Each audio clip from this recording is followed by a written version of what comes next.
लेकिन जरूरी सवाल, आखिर कितनी ऊंचाई को हम खतरनाक माने? मतलब वो कौन सी हाइट है जिसके बाद खास सेफ्टी रूल्स लागू हो जाते हैं? आप किसी भी कंस्ट्रक्शन साइट या फैक्ट्री में चले जाइए, ऊंचाई पर काम होता हुआ दिखना बहुत आम है।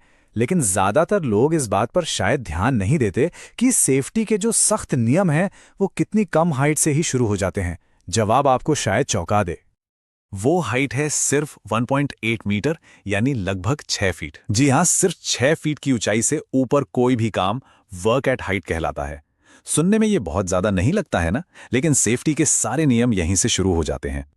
तो इसकी ऑफिशियल परिभाषा क्या है? वर्क एट हाइट का मतलब है कोई भी ऐसा काम जहां 1.8 मीटर या उससे ज्यादा की ऊंचाई से गिरने का खतरा हो।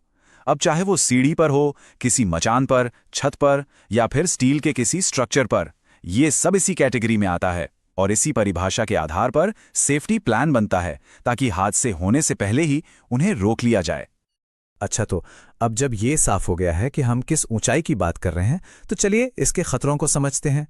आखिर इसमें जान का जोखिम कहाँ-कहाँ है? देखिए, सबसे बड़ा खतरा तो जाहिर है ऊंचाई से गिरना ही है। लेकिन बात सिर्फ इतनी नहीं है। सोचिए, अगर ऊपर से कोई औजार या सामान नीचे किसी पर गिर जाए तो, या फिर जिस सीढ़ी या मचान पर काम हो रहा है वही गिर जाए। इसके अलावा काम करने वाली जगह पर फिसलना या खराब मौसम भी बहुत बड़े खतरे हैं। मतलब एक छोटी सी भी गलती बहुत भारी पड़ सकती है। तो सवाल ये है कि इन खतरों से बचा कैसे जाए? इसका जवाब है तैयारी। सेफ्टी का काम ऊपर चढ़ने से बहुत पहले ही शुरू हो जाता है। ये सब कुछ सही प्लानिंग पर टिका है। और इस प्लानिंग में कुछ चीजें तो बिल्कुल जरूरी हैं, जैसे काम शुरू करने के लिए एक वैलिड परमिट टू वर्क यानी PTW होना ही चाहिए। साथ ही एक जॉब हैजर्ड एनालिसिस यानी JHA भी पूरा होना चाहिए, जिससे पहले ही पता चल जाए कि खतरे क्या-क्या हैं। और हाँ, सिर्फ ट्रेन्ड और ऑथराइज्ड लोग ही ये काम कर सकते हैं और उनका मेडिकली फिट होना भी उतना ही जरूरी है। ये सिर्फ कागज नहीं है, ये सेफ्टी की पहली दीवार है। प्लानिंग तो हो गई, अब आते हैं उस सामान पर, उस गेयर पर जो सीधे सीधे किसी की जान बचाता है। इसे कहते हैं फॉल प्रोटेक्शन सिस्टम। अब देखिए, ऊपर जाने के लिए हम या तो सीढ़ी का इस्तेमाल करते हैं या मचान का, और दोनों के लिए सेफ्टी के नियम अलग अलग हैं। जैसे सीढ़ी को हमेशा सही एंगल यानी 4:1 के रेशियो पर रखना होता है, उसे ऊपर नीचे से बांधना जरूरी है। वहीं मचान के लिए ग्रीन टैग होना जरूरी है, मतलब वो इस्तेमाल के लिए सेफ है। उसमें गार्ड रेल, मिड रेल और टो बोर्ड भी होने चाहिए। दोनों के अपने अपने नियम हैं। इसके बाद आता है पर्सनल प्रोटेक्टिव इक्विपमेंट यानी PPE। इसमें क्या क्या आता है? चिन स्ट्रैप वाला safety helmet, full body harness, shock absorber वाला डबल लैनियार्ड, सेफ्टी शूज और दस्ताने। यह सिर्फ एक लिस्ट नहीं है, ये एक पूरा सिस्टम है। अगर इसमें से एक भी चीज कम हुई तो पूरी सेफ्टी खतरे में पड़ जाती है। और इस पूरे सिस्टम का सबसे बड़ा, सबसे जरूरी नियम है no tie off equals to no work. मतलब अगर आपका हार्नेस किसी मजबूत एंकर पॉइंट से जुड़ा नहीं है तो काम नहीं होगा। 100% टाई ऑफ। इसमें कोई छूट नहीं, कोई बहाना नहीं। ठीक है, तो तैयारी हो गई, गियर भी सही है। अब फोकस इस बात पर है कि काम करते वक्त कैसा बर्ताव होना चाहिए, कौन सी आदतें आपको सेफ रखती हैं।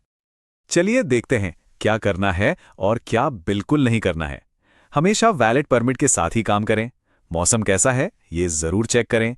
अपने सुपरवाइजर की देखरेख में रहें और अपने औजारों को भी टूल लैंडयार्ड से बांध कर रखें। और क्या नहीं करना है? बिना हार्नेस के काम तो सोचना भी नहीं।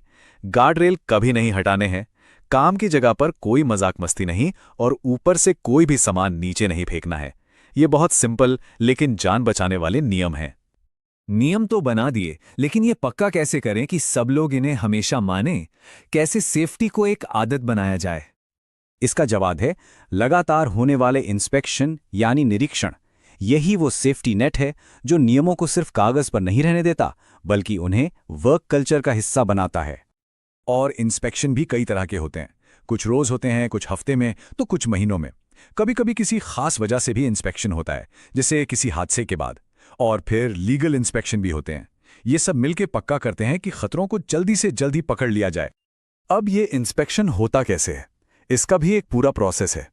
सबसे पहले एक चेकलिस्ट के साथ तैयारी होती है। फिर इंस्पेक्शन के दौरान असुरक्षित कामों और खतरनाक हालात की पहचान की जाती है। इसके बाद एक एक्शन प्लान बनता है जिसमें डेडलाइन के साथ बताया जाता है कि क्या सुधार करना है, और आखिर में फॉलो अप करके ये पक्का किया जाता है कि सारी प्रॉब्लम सॉल्व हो गई हैं। और इस पूरी मेहनत का फायदा क्या होता है? जाहिर है हादसे कम होते हैं, एक मजबूत सेफ्टी कल्चर बनता है और कानूनी तौर पर भी सब कुछ सही रहता है। कुल मिलाकर काम करने की जगह सबके लिए बेहतर और सुरक्षित बन जाती है। तो सबसे जरूरी बात जो हमें याद रखनी है वो है, चढ़ने से पहले सोचें।